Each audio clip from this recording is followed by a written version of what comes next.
Hi, thank you for joining us today with Travel by Rich. Today we've got two great guests. It's going to be an exciting show. I'm looking forward to it. Okay, so today I'm bringing you another cruise line.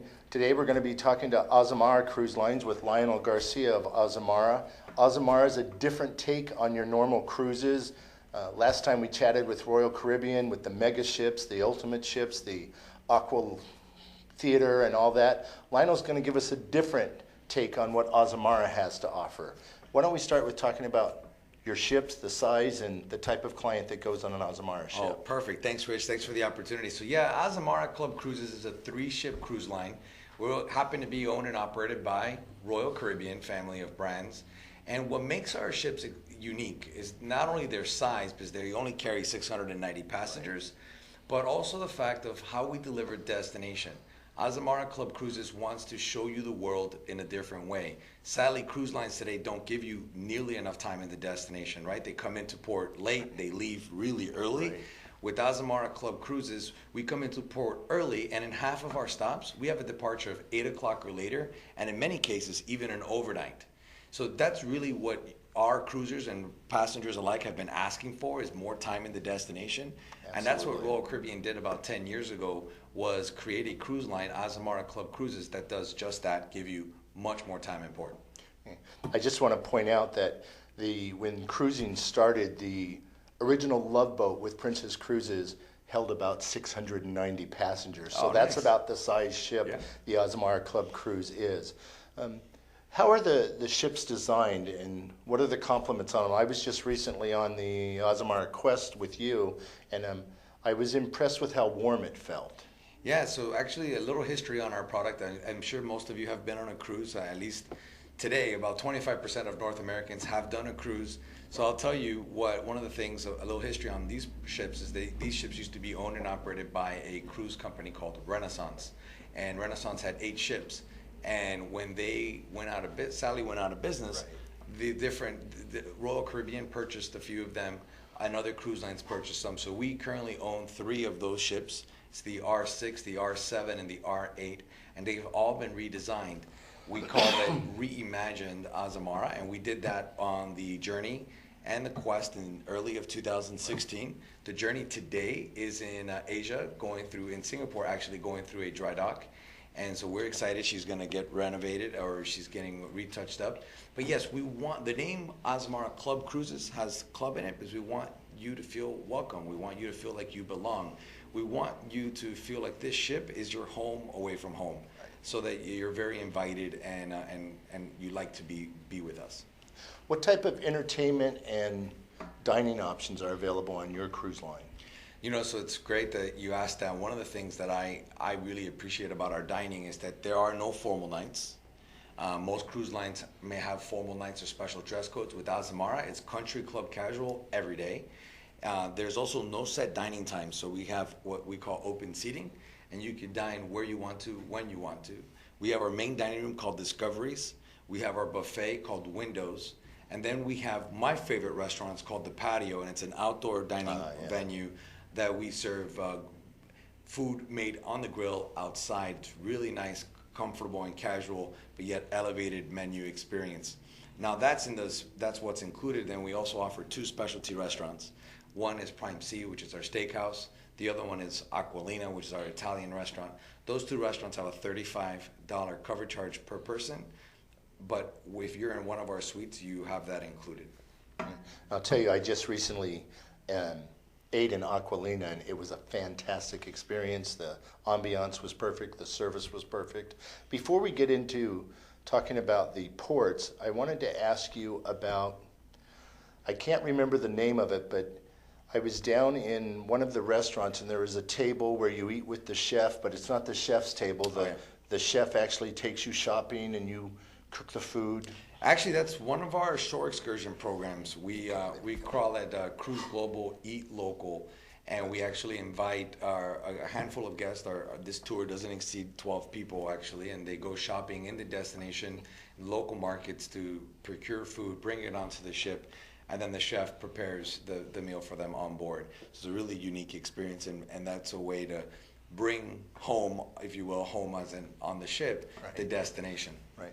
So as you say, you guys are all about stay longer, experience more in the ports. What exactly does that mean? And you stay till 8 p.m. Does that mean there's special excursions for the evening, or you're just out and about in town doing your own thing? What's going on?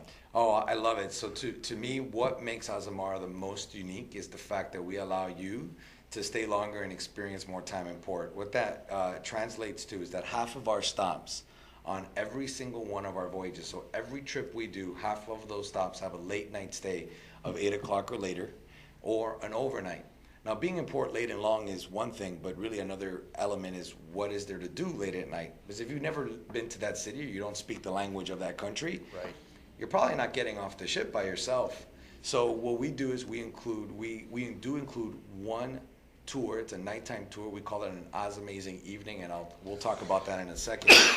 But we also do have shore excursions for you to do at night. Or an example of one would be called a Cruise Global Night Local, and one of the most popular ones takes place in Malaga in Spain. We actually do a private tour of the Picasso Museum. Very nice. And the tour doesn't exceed 15 people, and they get off the ship, take a small minivan or a small van, transport them over to the museum. We open the door because it's after hours, and you have your own private curator, wine and cheese, and you're experiencing the museum at night. So that's one example of something to do at night.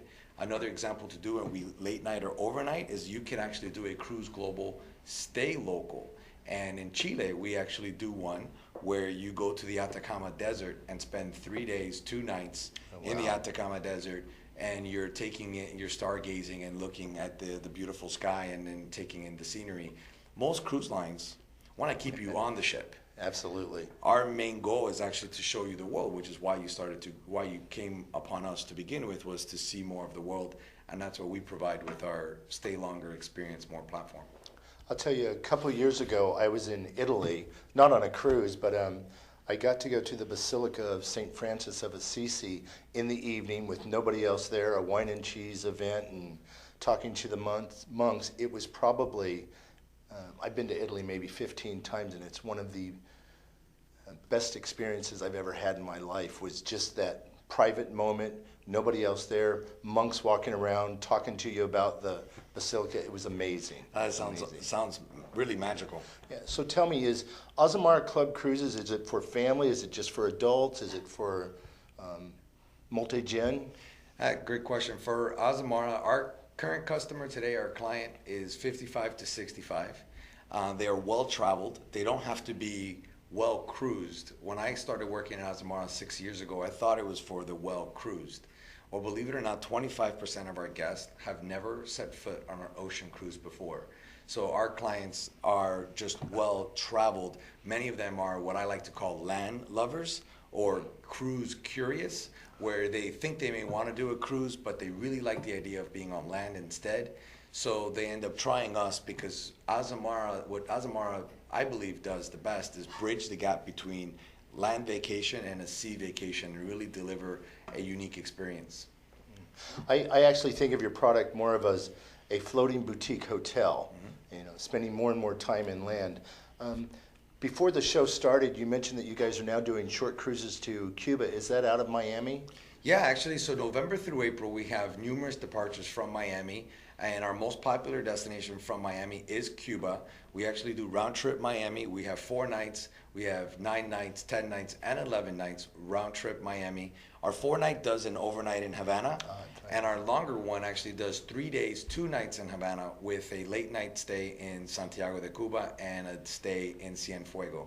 So that's a great way to kind of see see the whole island. Absolutely. If there was one message you'd want to give my viewers about your cruise line, Azamara Club Cruises, what would you want them to take away from this? I want you to take away the fact that we are not a traditional cruise line in the sense of a cruise. We want you to get off the ship. We want you to see the destination. We want to give you more to see and do in the destination. That's why you chose the cruise that you did. So that's what I want you to do, is think of Azamara as the destination first cruise line. And I would just add to that, it's kind of funny, that's the takeaway. The cruise is so well appointed that I'm happy just sitting there with a glass of champagne doing nothing else whatsoever. Just to sum it up, Azamara Club Cruises is a member of the Royal Caribbean family. I call them the little sister because their ships are under 700 passengers, whereas some Royal ships are over 6,000 passengers. Lionel, I'd just like to thank you for coming by today, and happy cruising. Thank you. Okay, so we've done a lot of talking about cruising and other type of travel. Today I've got Jeff Cesar with Rocky Mountaineer here with me. Jeff actually represents a company that is train travel through Canada.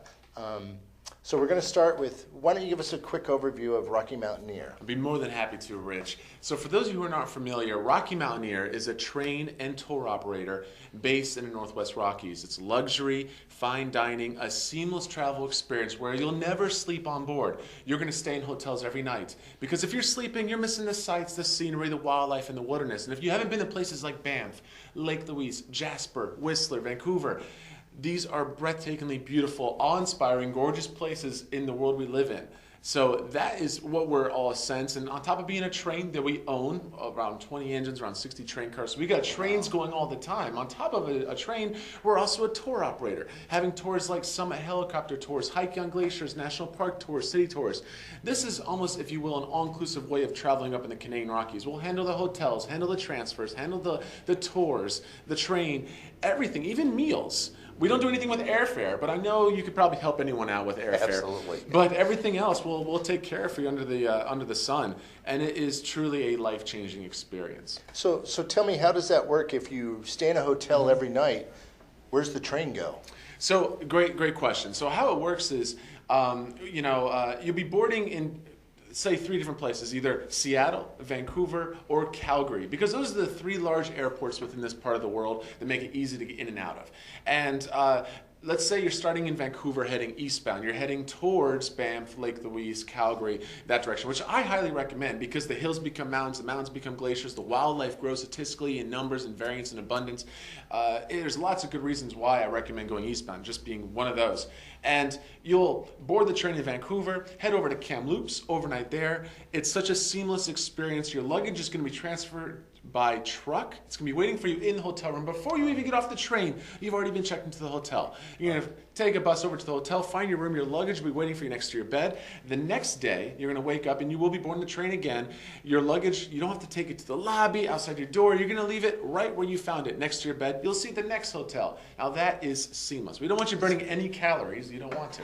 So then you get to, say, let's go to Banff. And for example, it's a beautiful Rocky Mountain town nestled in the heart of the Rockies. It's just breathtakingly gorgeous with Rundle Mountain looking over the whole little city there, and Sulphur Mountain, a great place to go up and see some sights.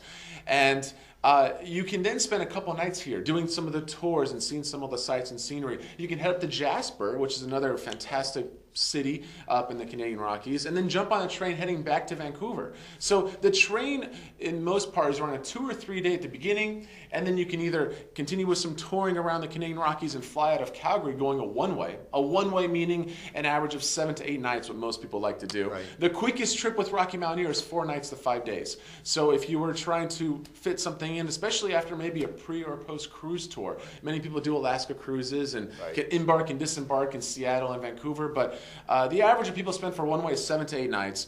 And if you want to do a circle journey or round trip, you can do round trip Seattle, round trip Vancouver, round trip Calgary. Just add additional nights. Everything about Rocky Mountaineer, one big point, if you can remember anything from this short time together, is how we can customize everything for you. You just tell Rich exactly what you want, when you want, with the budget that works best for you. Seriously. And you're going to make that happen for them. That's the nice thing about us. Tell me, about what's the average time you're spending on a train each day? The average is boarding around 8 and 9 in the morning, arriving between 5 and 6:30 p.m. So you're going to definitely have breakfast and lunch on pretty much all of our trains except one going from Seattle to Vancouver. That's dinner. You're having dinner at sunset. The train leaves around 3 p.m. So fantastic time after lunch. And on one longer day, also up in the north, you also perhaps have a chance for dinner. So you have breakfast, lunch, and dinner. So it is a full day on the train. Our average speed is not like the Via Rail or Amtrak's. They're up there as well, but their average speeds are 50 to 55 miles an hour. Our average speed is 30 to 35 miles an hour. And we slow down for every amazing part along the way, the bridges, the waterfalls, the wildlife. Now, another unique part about Rocky Mountaineer, and I love to kind of share these unique things because that's what makes us so amazing, is no other passenger trains are on the same tracks as us. So even though they're in this area, the only other trains that are on our tracks that we use are freight cars carrying automobiles, produce, grain, wheat, barley. Now, I know you may not be thinking that's such a great thing, but it actually turns out to be such an amazing part because animals like bears, mountain goats, moose, elk, deer, coyotes, etc., when they hear a train on our tracks, apart from the automobiles, because they don't give anything except cars, and that's not going to help an animal. The produce, the grain, the barley, that falls, and the animals come out of the woods, out of the riverbeds, out of the mountains, and it literally turns into a train safari. And we'll slow down to 5 miles an hour, 3 miles an hour. There have been times in the past we've had to slow down to a crawl, so we're pushing animals off the tracks because they're eating this grain and stuff that's fallen on the tracks. And we're not going to try to hurt anyone, but it's so unique. Our train cars have outdoor veranda spaces, allowing you to go outside, take a breath of fresh air, take pictures and video, and be within feet of these animals. So like a train safari, if there was something to exist. It's Very nice. very unique and different types of a trip that is perhaps you may not be aware of. So I would assume it's just normal seating on the train. It's not like you have a cabin since you're not spending the night, so it's just nice seating, a dining car. Well, yeah, I mean, so the way it works, let's talk, for example, we have two classes service, Silverleaf and Goldleaf. And I'll start with Silverleaf first. That's a single-story car. It has panoramic windows, dome arch windows at the top. You have 3 hosts or hostesses on board, handling the history, cultural facts, storytelling, jokes, keep you entertained, and we're up to date on what's coming up ahead. You do have an outdoor veranda space that holds up to 6 people, so you can take a breath of fresh air, take pictures and video. You are going to have all-inclusive beverage choices, so drink as much as you like. But remember, as you go up in elevation, that 1 glass of wine is more like 3, and it could be the most expensive nap of your life. So never binge, unless that's what you want to do. And you also have the Michelin-trained chefs. We're talking fine dining. Michelin-trained chefs on board, cooking made-to-order food, a few feet away from where you're sitting. Made to order. They're going to come through the aisle in a Silverleaf car, and they'll be plating the food. They'll be putting linens down. And this is not your typical airline seat. We're talking, if anything, a luxury first-class airline, leather seats. In fact, when I get to Goldleaf, I'll even share more about the seats. But in Silverleaf, LED lighting, charging capabilities at all the different seats. Very spacious, very roomy. They're going to plate your food. It's customizable food portions, so you can eat as much as you like. And let's go over to Goldleaf real quick. Goldleaf is a 2-story car. The top level, 360-degree dome windows. So the whole entire roof window. 4 hosts as opposed to 3. All-inclusive beverage choices as well. Downstairs, you're looking at having a small lounge area, a full dining area, a full kitchen attached to that dining area. None of the food is brought on board frozen and cooked in an oven or microwave. Everything is made to order on board. So that is something that's quite unique and different with Rocky Mountaineer. And there you're going to have a lot more variety of options on Goldleaf of food. So Silverleaf, 2 to 3 entree options that change daily for breakfast, lunch, sometimes dinner. For Goldleaf, 5 to 6 entree options that change daily for breakfast, lunch, sometimes dinner. Appetizers, of course, many options, dessert, and of course, all you can drink. All the outdoor vestibule on the Goldleaf holds up to 16 people, so 3 times the size, which you have on Silverleaf. And these seats on the Goldleaf, built in Switzerland, they're the equivalent of long-haul sleeper seats, hard shell in the back so you're not encroaching anyone's space behind you. They almost turn into a bed, full leather. They have heating capabilities, not that you ever need it, because honestly the weather in the Canadian Rockies is far more superior than what you ever find in Alaska, just because it's lower on the hemisphere, and you can Google it. Google doesn't lie. But it's really, these seats are incredible, super nice and very luxury. The whole foot thing opens up so you can get really quite comfortable. So when you're overnighting at the hotels, what type of hotels are we staying at? So being customizable and trying to work with anyone's budget, you're looking at 3 stars all the way up to 5 diamond. So from staying and working with all the Fairmont properties, the Rimrock, the Four Seasons, Sutton Place, I can go on. Some incredible, beautiful properties that I highly recommend, to the Marriott, the Sheraton, the Hyatt, the Holiday Inn. So that's quite another point to just kind of work with. If you look at Rocky Mountaineer and you're trying to make something work with a budget, you can actually customize everything, change hotels to work with your budget. Maybe in Vancouver, stay in a Silverleaf property, meaning a 3-star or above hotel. All the hotels are centrally located, so you can easily get to and from wherever you need to be. Then in places like Banff, Lake Louise, Jasper, where you're in these beautiful places, maybe upgrade a bit, stay in a Fairmont property or the Rimrock, and enjoy the amenities there. And back to Calgary, switch back to a Silverleaf property. So once again, you're gonna just tell Rich exactly what you want, how you want to do it, what tours you want. He can make anything possible so that you're able to get exactly what you're looking for. And real quick to wrap up, can you quickly say just exactly what type of tours are available on an adventure like that? There's so many, from Zodiac tours to cycling tours to hiking and walking into national parks with park rangers to boat tours to, I just said boat tours, to Ice Explore, like going on a huge mammoth truck over a glacier, helicopter tours, gondola rides. We have over 60 or 70 different tours to choose from, so it's really quite amazing. I'll say, so basically I'd say a Rocky Mountain tour is just about good for anybody, any age, multi-generational families. Anybody that wants to go and experience Canada can do that with Rocky Mountaineer. I think right now is the perfect time. When this crazy world we live in, Canada is a place deemed safe. The U.S. versus Canadian currency, a fantastic discount. It's closer to home, but last but not least, if we were to end on some of the highest note, if you're looking for something unique and different, Rocky Mountaineer is exactly that niche, unique and different. You've done the all-inclusive, you've done the ocean cruise, you've done the river cruise. This is now you want to focus on something unique and different, something memorable. Rocky Mountaineer is definitely that choice for you. All right, thank you, Jeff. Happy traveling.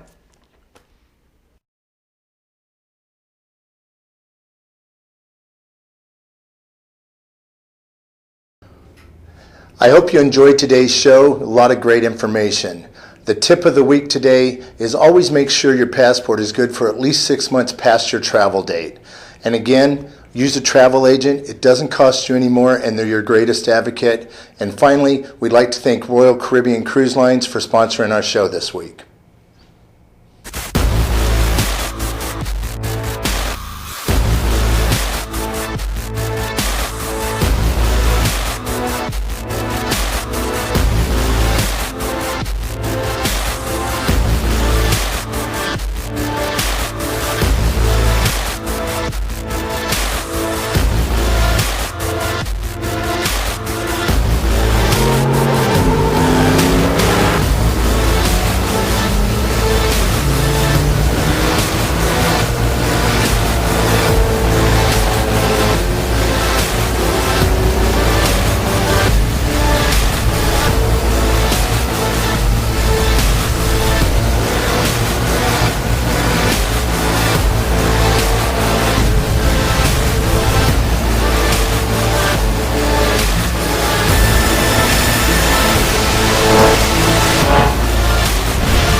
Start with a set of American wheels.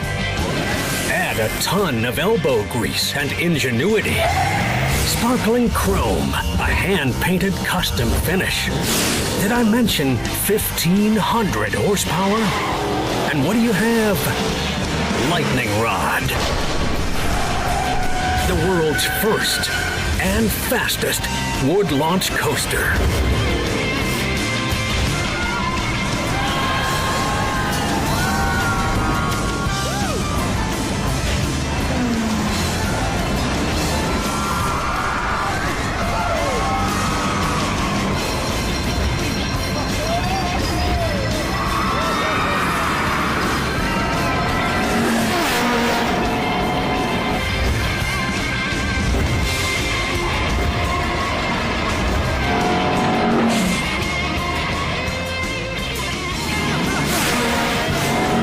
Hold on.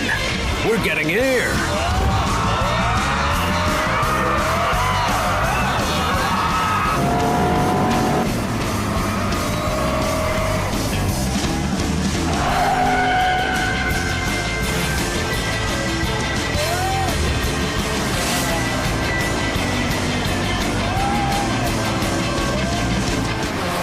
Lightning Rod. Peeling out March 2016. Only at Dollywood.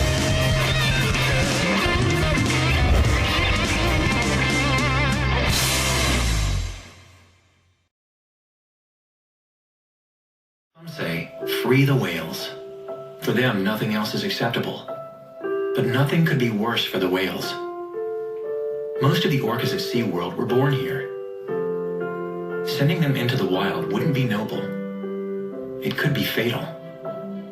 When they freed Keiko, the killer whale of movie fame, the effort was a failure and he perished.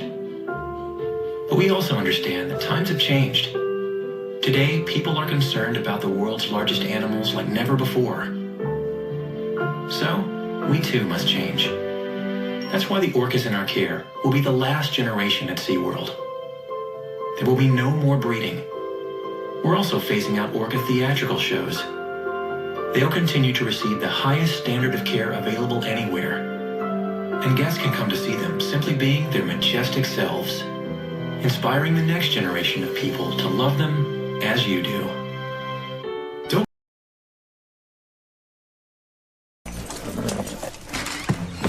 Whoa.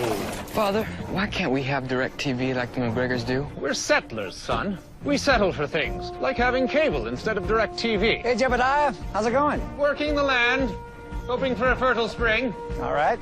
So, we have to live with lower customer satisfaction? I'm afraid so.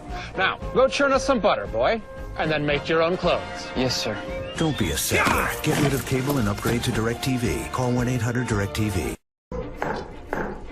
Dear, why don't we switch to DirecTV? Now, Mother, we are settlers. I've settled for cable all my life. But DirecTV has been #1 in customer satisfaction over cable for 15 years. We find our satisfaction elsewhere. The boy has his stick and hoop, the girl her faceless doll, and you have your cabbages. And you have your foot stomping. I sure do. Don't be a settler. Get rid of cable and upgrade to DirecTV. Call 1-800-DirecTV. We all wonder what it would be like to fly, to have incredible power,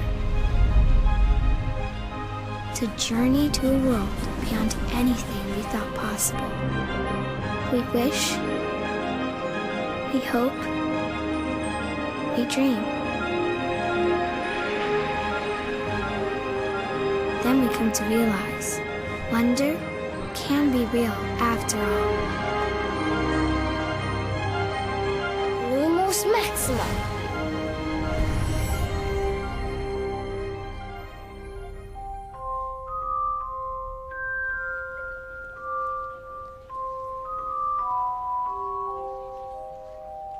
The Wizarding World of Harry Potter, arriving at Universal Studios Hollywood, April 7th.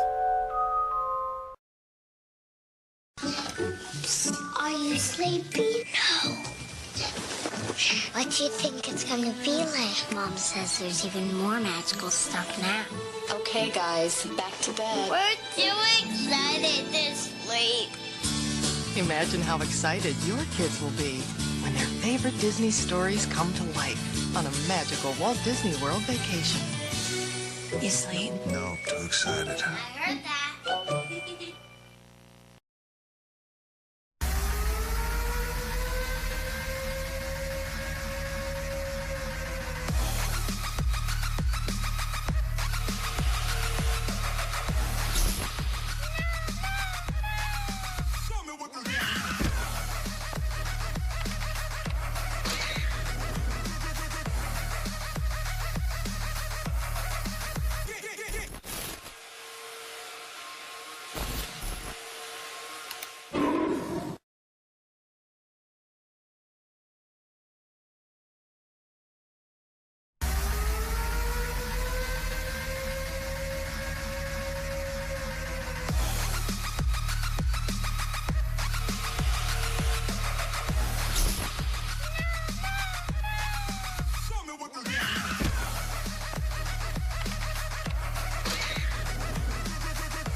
Are you sleepy? No.